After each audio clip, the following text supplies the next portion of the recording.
si la Terre se réchauffe, l'océan, quant à lui, est en ébullition. Ces mots, ce sont ceux qu'Emmanuel Macron a prononcés lors de l'ouverture du 3e sommet sur l'océan organisé par l'ONU, qui s'est réuni à Nice en juin 2025.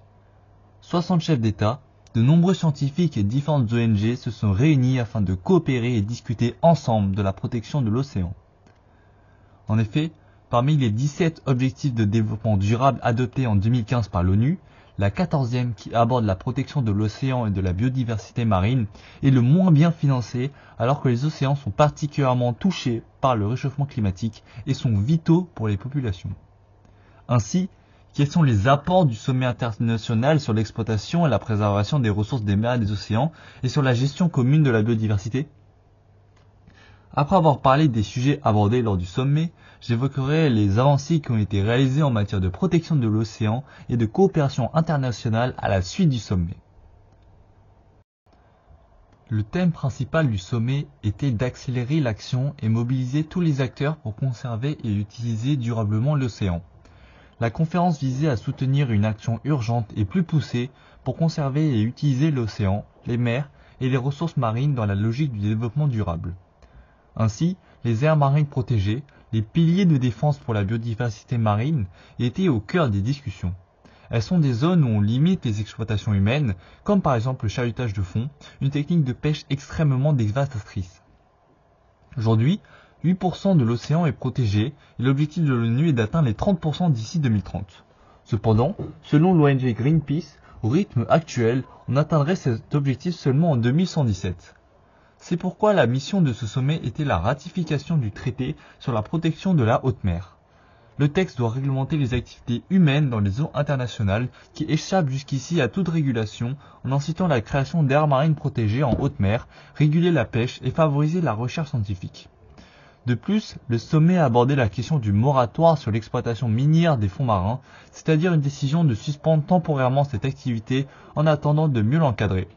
L'objectif ici était de convaincre davantage de pays de rejoindre la coalition qui soutient ce moratoire. Ainsi, les priorités principales de l'ONU pour ce sommet étaient d'œuvrer à l'aboutissement des processus multilatéraux liés à l'océan pour rehausser le niveau d'ambition pour la protection de l'océan et mobiliser des financements pour l'objectif durable numéro 14, afin de soutenir le développement d'une économie bleue durable ainsi que de renforcer et de diffuser les connaissances liées aux sciences de la mer pour une meilleure prise de décision politique. Alors, après avoir vu les objectifs et thèmes du sommet, je vais aborder les apports concrets de ce dernier. Grâce au sommet, le traité sur la haute mer est parvenu finalement à atteindre le palier de 60 signatures nécessaires pour son entrée en vigueur en septembre 2025. Ce cadre international pour réguler et administrer la haute mer, particulièrement attendu, a enfin été mis en place en janvier 2026. Par rapport à la pollution plastique de l'océan, l'Union européenne, à la suite du sommet, a décidé de réduire de moitié la pollution plastique d'ici 5 ans afin de redonner vie à 20% des écosystèmes marins européens d'ici 2030. De nombreux pays, comme la Grèce et le Brésil, ont décidé d'augmenter leur part de terres marines protégées et le gouvernement britannique a décidé d'interdire le chalutage de fond dans la moitié de ces zones protégées.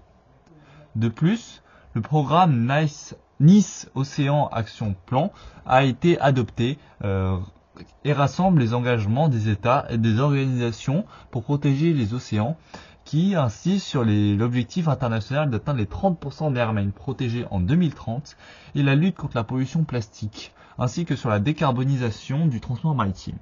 Elle prévoit notamment un financement accru pour les pays côtiers vulnérables. Ainsi, ce sommet a joué un rôle important en renforçant la coopération internationale et en transformant les engagements politiques en actions concrètes pour préserver les océans, qui sont essentiels à l'équilibre écologique de la planète et aux activités humaines. Cependant, ces avancées restent fragiles. En effet, les États-Unis sous la présidence de Donald Trump refusent de ratifier les principaux accords internationaux liés à la protection de l'environnement. Les États-Unis n'ont en effet pas envoyé de hauts représentants politiques au sommet à Nice, alors qu'ils possèdent le plus grand domaine maritime au monde.